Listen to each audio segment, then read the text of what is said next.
Hey everybody, Tony Stewart, Friends for Life podcast. And today I'm going a little different. I'm going to do a bigger dive. Ever since I've started doing this work, I've heard people talk about, starting their own agency and becoming their own boss. And there's a lot of miscues I think people take when wanting to quote unquote help people. And they take this field of work as being something that they can only partially commit to be financially stable. Now, any business, yes, I like that motto. It's just to do this appropriately. I think with the heartstrings attached, you have to do it a little different. So I do offer consulting and I give people opportunities and I make business moves with other providers and stuff like that. But this is more on the notion of if you really feel like you want to do this and you feel like nobody's in your corner to help you do it, I'm going to spill, I guess, some of the secrets or some of the things that you will need to know to actually create a good company that will be looked at as a player in this game. I don't think there's room for any more of the superficial thoughts. Like, we need to have understanding on what we are doing here, and that's to help service people. But, off the soapbox, let's get straight to it, because that's what everybody wants. So this is the very first thing. The why. Why are you wanting to start your own agency or become an independent provider? Because a lot of the times what I hear from some people is that they're looking to be a boss, or, they want to be the last person that signs off on everything. And that's all fine and dandy until it comes up to that time. And the honest to God truth is there's a lot of education that you have to consume in order to hit this next level of starting a business. Because just because you're good at a job does not mean that you can run that job. There are a lot of people who are financially well off working at Walmart, but they know how to run maybe a Walmart store, but not necessarily the Walmart corporation itself. There's so many facets of your mindset that you have to be prepared for when taking this in. So know your why. Why, are you doing this just for the money? Because if so, it's going to show. And a lot of the time it's going to cause you to have more headaches because the finances are pushing you versus the outcome of that individual that you serve and getting the best service and growing. So after you get that why done, figure out which sector do you want to go. Do you want to be an independent provider? Do you want to be an agency provider? I think most people start businesses, I hear, because people want to control their time. Controlling your time is not typically what we're taught.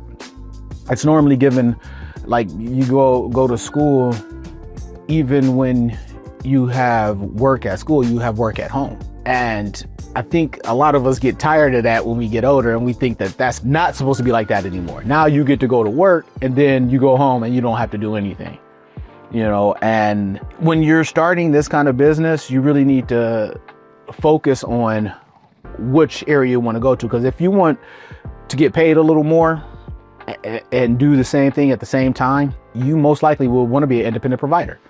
You're still your basic own corporation. You're going to be a 1099. You're going to be able to go to whoever you want to serve at the time you want to serve them. But you're still working at a hourly basis.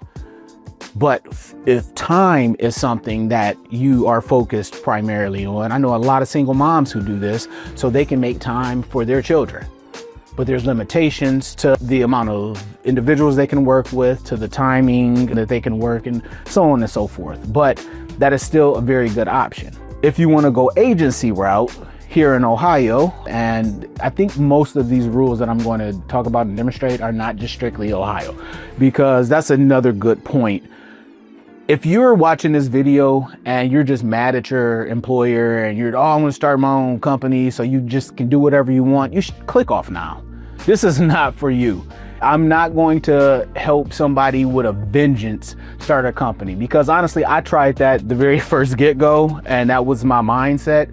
And I had to wait a whole nother 5 to 6 years to actually implement it because I wasn't ready. I was just mad at things. Honestly, I could have did better.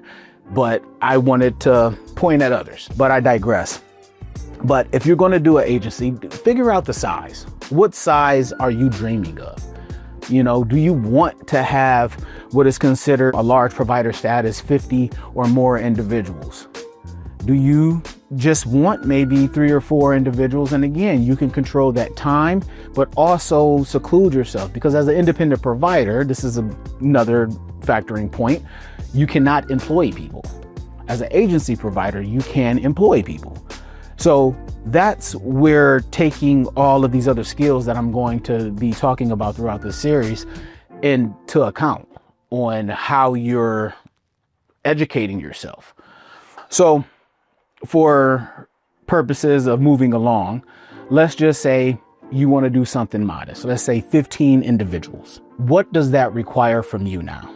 Because I automatically know what most people think. If you are not familiar with the budgeting rates and all of that stuff, these are other things that, yes, you should be looking into. Throughout the series, I will be giving more insights on where to find these things, and you can demonstrate your own skill level on understanding them and implementing them in your life if you want to be better.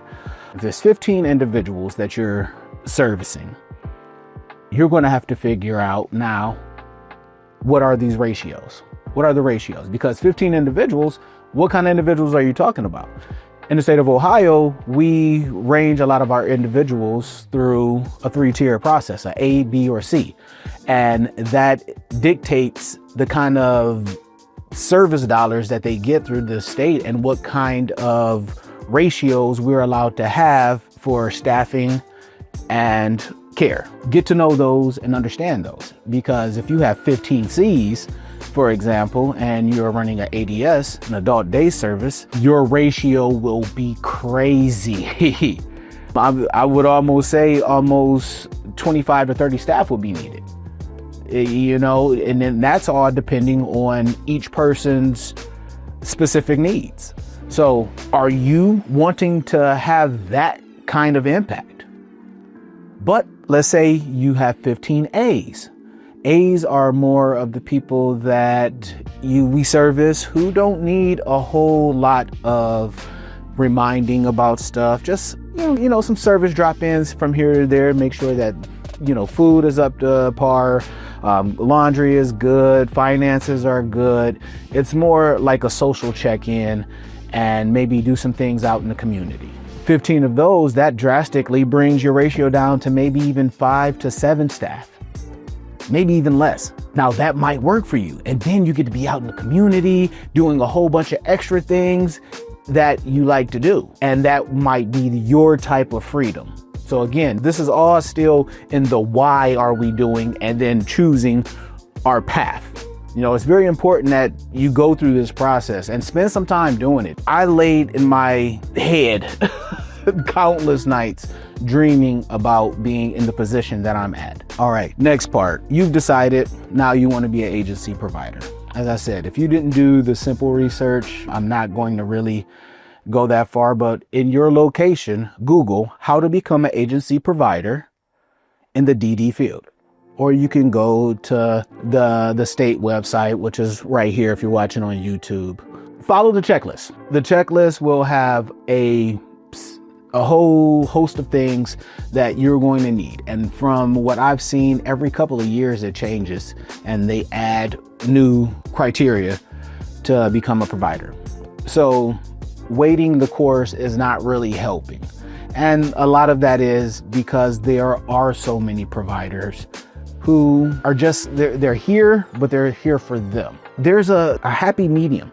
You know, we all should be invested in ourselves, but realize we are teams, you know, and the things that we do as culture of this field of work, we have to realize it takes teams still to run our individuals through the processes of their lives properly, and to incorporate our own processes to make sure that they don't clash. I mean, how many times have any of us as providers or caregivers been swamped with so many things that you forget the main reason why you do what you do? I mean, I know I've went to work with just in a bad mood and created my own issues at work because of my aura.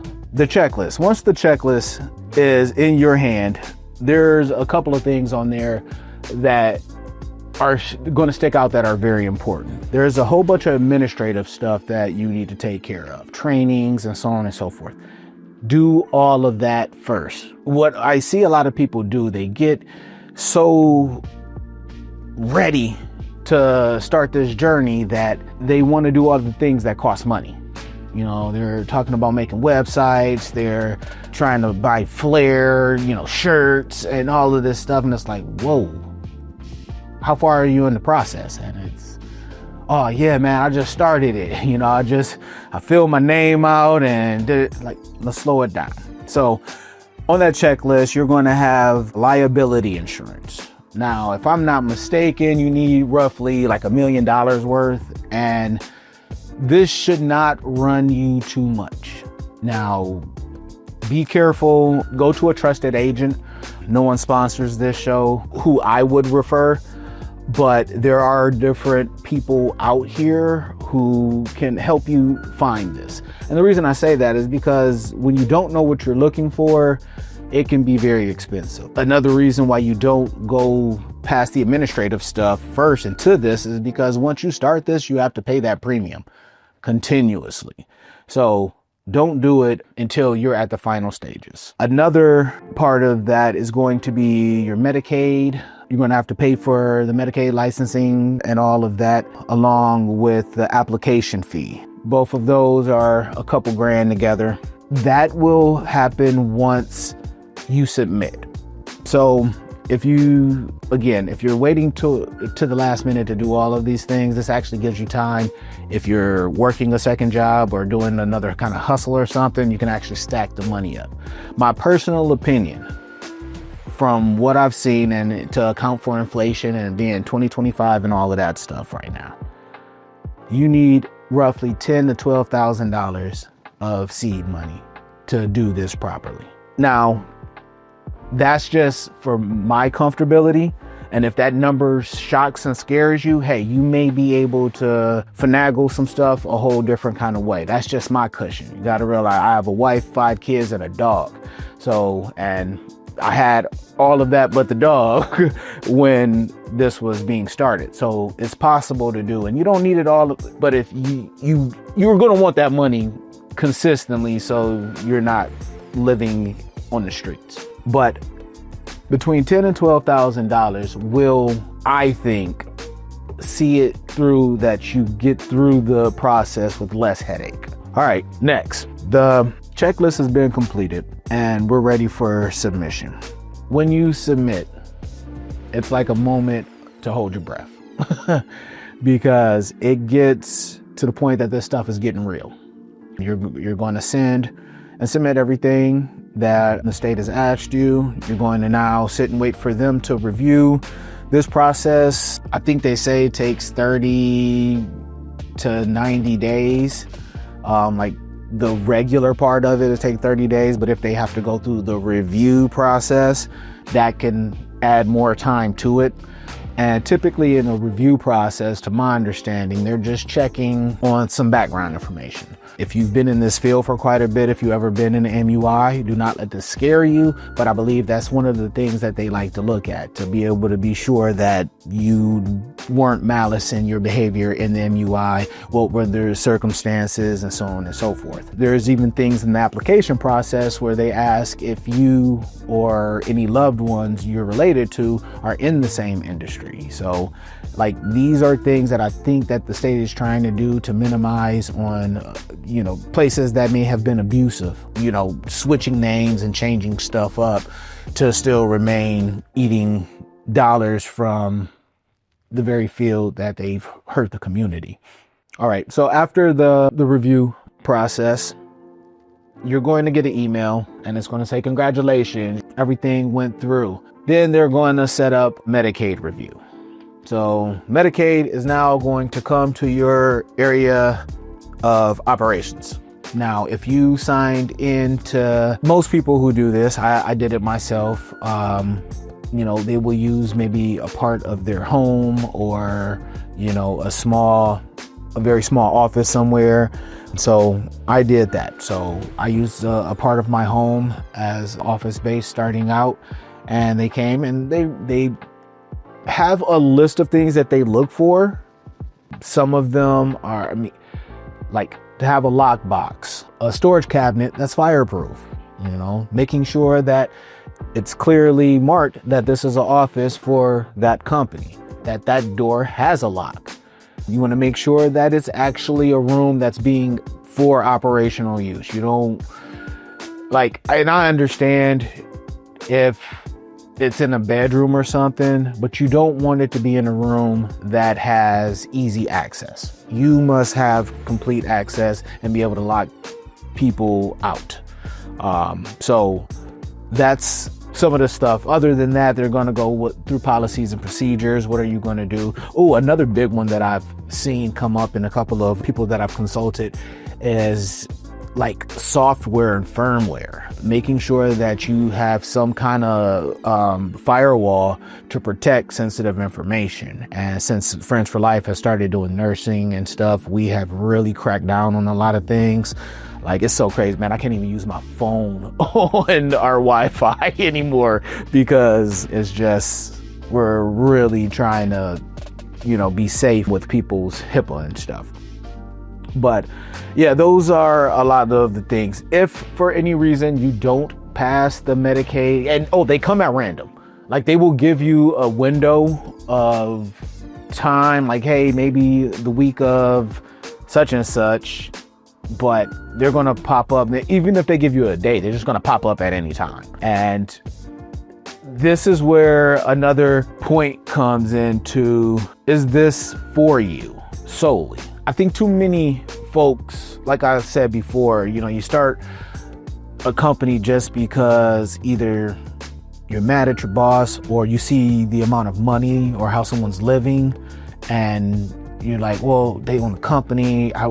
I can do that too. I work in it. I'm good at it. There's a lot of folks who I think that are very good at jobs who try to start these companies and they have no salesman knowledge or saleswoman knowledge, no expertise in that. Conflict mediation is few and very in between. They hardly ever like conflict. You catch a lot of people who are very bad at spending money. I think that for any company owner needs to be paid attention to how someone spends. I'm a person who I like very nice things and I will not skimp on paying for those nice things, but my finances are at top tier for my lifestyle. And I keep it that way by making certain sacrifices. Like man, I do not go get haircuts. I cut my own hair. And from people that I know who get haircuts, that's saving me a couple $100s a month easily. I'm not impressed with just making a lot of money. We have to make change. We have to make our careers, because if you go this route, this is no longer unless you're going to make yourself an employee in your own company, which that's another discussion. But you are going to have a lot of authority on a lot of people's lives if you are one of those people. Like I said, you want to go to those 15 individuals or you want to go a large provider status. You're going to have a lot of people relying on you, not just the clients, but the staff too. And if you're doing good, you're going to have third-party resources. There's a lot of people that Friends for Life keeps paid because we are constantly growing and revolutionizing what we know best. But moving on, if you are not good at explaining why your company wants and should serve somebody, you should probably outsource that. I think I've seen too many people rely on just word of mouth and feelings. And I'm not saying that word of mouth and feelings should be negated. We need to keep those things, but we need to incorporate some visual action. So there's a lot of people who have agencies that you probably never heard of, that I've never heard of, that've been around for 20 years, who want to grow, but they're scared to take that leap to hire somebody because they want to control it all. So, quick pro tip. As CEO and executive operator, yes, you are in charge of the day-to-day operations, but you will be in charge of the growth of that company. Now, again, this isn't for everybody. So you should only be listening still at this point if this is really for you, or if somebody has listened to this and thinks that you are a person who should start your own agency because you are that good. I've said to a lot of people before, man, I really always, if I would have ran a company when I thought I wanted to, I probably would have quit doing this. I think that it would have been way too much stress for me at a young age with young children and stuff. Ask yourself these questions, people. All right, now I'm going to guess if you do all of this stuff in a time frame, let's say we started in the beginning of January, if you move it up, I will say by June. And this is just the way that I try to think, because when you're sitting there and you're just stressing on something, you're raising your cortisol levels for no reason. And it's okay to be excited and start preparing, but I'm not going to sit there every day checking emails. I did that. Well, I ain't gonna lie. I did that for a few weeks, thinking like, oh, I was going to be the exception to the rule. But once you get all of that stuff going, you get your email, everything is good. Now what? Do you have business expertise? Are you ready for that part yet? So that's kind of going to be the next step for us. That's where we're going to head for part 2, to make sure that you have all of the things that you need in order to make this a business. I hope this has been helpful to somebody who's really trying to come in and help change the dynamic of this in a positive light and help show the world that there are still great caregivers and wonderful people out there. Thank you.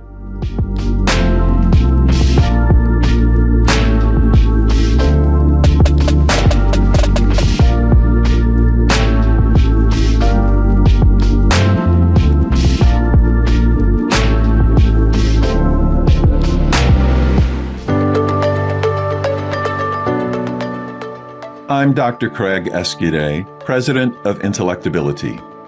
State developmental disability agencies, managed care organizations, and providers across the United States use Intellectability's health risk screening tool, e-learn courses, and person-centered training to improve health equity for people with IDD. Visit replacingrisks.com to learn more about how you can employ these tools with people you support.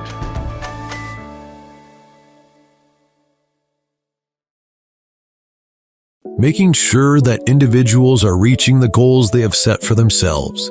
That's one of the many goals of Assured Health Services. If you're looking for a residential care provider or searching for ADS services, Assured Health is your go-to place.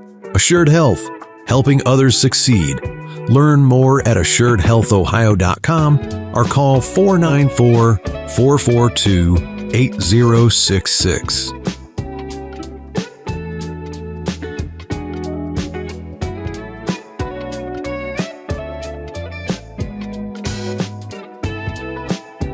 The Reliable Drug and Alcohol Testing Clinic is a leading provider and convenient source of pre-employment and occupational testing. Their clinic provides services to a wide range of private businesses, healthcare facilities, and municipal and county courts. Reliable as an independent, locally owned clinic, as a result, they provide services at a lower cost than major hospitals. Enjoy faster turnaround times on test results and eliminate the long waits typically incurred at larger facilities. To learn more, visit reliabledrugtest.com.